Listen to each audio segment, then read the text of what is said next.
jalan dengan kondisi menabrak.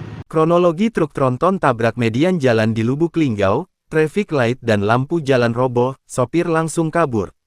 Sebuah mobil truk tronton di kota Lubuk Linggau, Sumsel menabrak median jalan hingga menyebabkan traffic light, lampu merah, dan lampu jalan roboh. Peristiwa ini terjadi di Simpang 4 Kenanga 2 Jalan Ahmad Yani, Kecamatan Lubuk Linggau Utara 2 pada Sabtu, tanggal 30 November tahun 2024 sekira pukul 2 WIB dini hari. Beruntung saat peristiwa ini terjadi tidak menimbulkan korban jiwa dan sopir diduga mengantuk langsung melarikan diri.